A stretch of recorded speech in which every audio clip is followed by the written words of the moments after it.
Hello, and welcome to another edition of our Journey to Financial Freedom.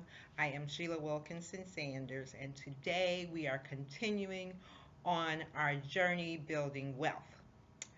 And I want to talk today a little bit about being self employed.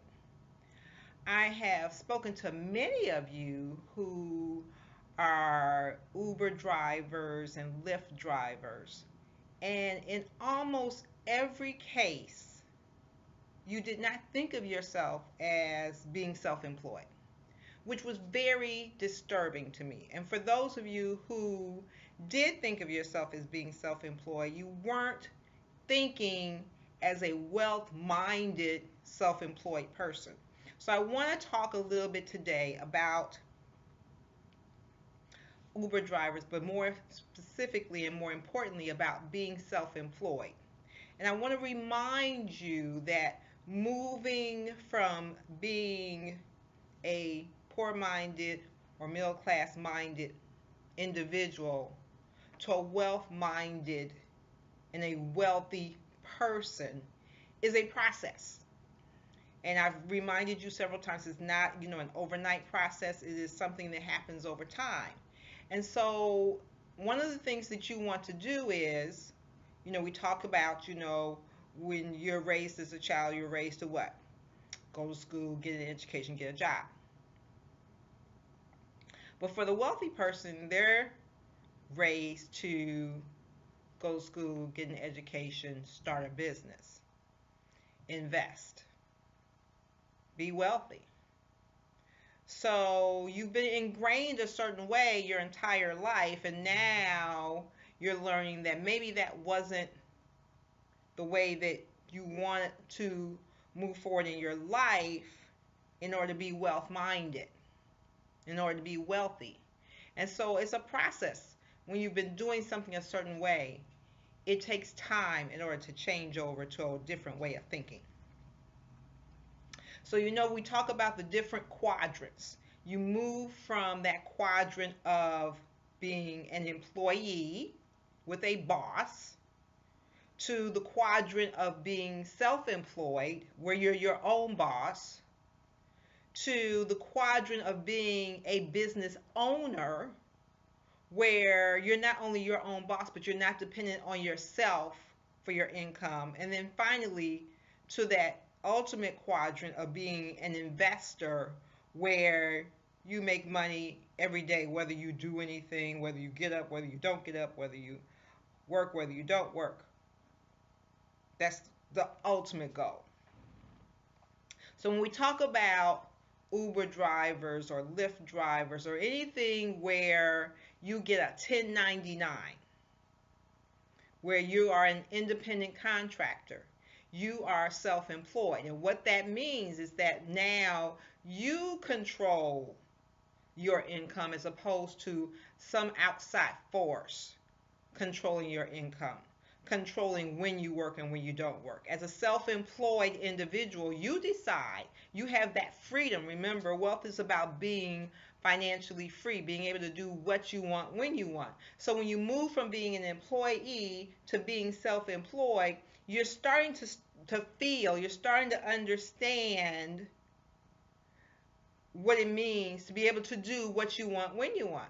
As self-employed, if you decide this morning you don't want to go work, then you just don't go work. Now, if you don't go work and that's your only source of income, then you don't get paid.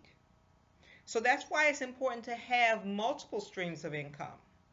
You want to have some self-employed. You want to have some business income. You want to have some investment income. So if you have a day where you decide you don't want to work, you still get paid. There are many advantages and there are disadvantages to being self-employed. One is, that you don't get paid if you don't work. But it's the same as an employee. If you don't go to work, unless you're using vacation days or sick days, you don't get paid, right? So that's also a disadvantage of being self-employed, is that you don't get vacation pay or sick pay.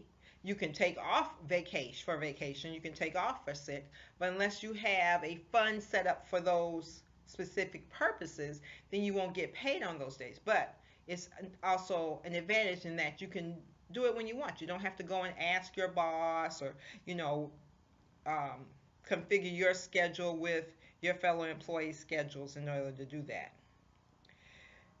The other big advantage, and there's many advantages to being self-employed, but the big advantage are the tax write-offs, the tax deductions that you can take. You have to think about things differently. Now, let's talk about thinking about things differently.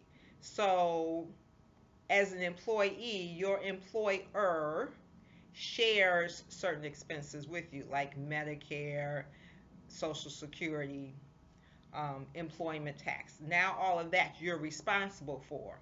However, the government wants to encourage you to be self-employed. So now those expenses, those taxes that you pay that normally before your employer paid, are now considered a tax deduction. So you get some tax benefit from having to pay those taxes yourself. A lot of times self-employed people don't think about that tax part, but you have to pay those taxes. And you have to pay your own income taxes now. So, currently your employer takes out a portion of those taxes. Now you have to pay those yourself. But the advantage now is that instead of there being the potential for you overpaying, you're going to pay quarterly or whenever the taxes based on your actual net income. So it's really important, we always talk about this, about having a good professional. It's very important that you have a good tax accountant that understands self-employed tax, that understands business taxes. They're going to help you through the types of deductions. So, think of if you're a Uber driver, that your car is your brick and mortar, that's your office. So you write off everything on your car. You write off, obviously the gas. You write off the depreciation on your car. You write off if you have any repairs done on your car, if you replace the tires, or if you have any kind of mechanical issues with the car. You're going to write those off on your taxes. If you have a certain attire that you wear just for your self-employed business, you're going to write that off. If you have meals, I tell folks all the time, if you are a business owner, if you're self-employed, you should talk about your business all day, every day. And so whatever it is that you do, be it having lunch with someone, be it going out for drinks, going to the health club. You want to talk about your business. You want to promote your business with the people around you in everything you do, so that you can write off a portion of whatever it is you do on your taxes. Change in mindset, because people don't think about that. They don't think about that. I've gone out on several occasions with folks that are self-employed, and I say to them at the end, I'm like, okay, so do you want the bill, or do you want me to take the bill? If you're not going to write off on your taxes, then let me write off on my taxes. And they're like, oh, I didn't think about that. And I always make an intent of talking about my business, whatever I do, wherever I go, whenever I travel. Whenever I travel locally, wherever I travel nationally, wherever I travel internationally, I make sure that there is a business portion of those trips so that I can write those off on my taxes. If you work out of your home at any point in time, it may be an internet-based business, it may be a business where you do some of the work outside of your home, then you should have a designated office space, and you should write off that portion of your property on your taxes. So you determine how much of your office space is of the home, and that percentage of that office space should be used just for business. So it can't be a multi-purpose room. It should be just for business. And then that portion, whatever it is, the insurance that you pay on your unit, the electrical, the gas, the mortgage or the rent. All of those things should be written off on your taxes. Cell phone. So if you're an Uber driver, you use your cell phone a lot, right? You should have probably a cell phone just for that self-employed business.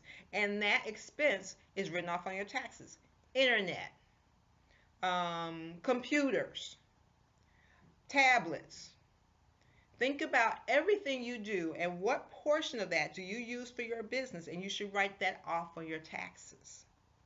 You want to reduce your biggest debtor, which in many cases is the government. And the government wants you to succeed.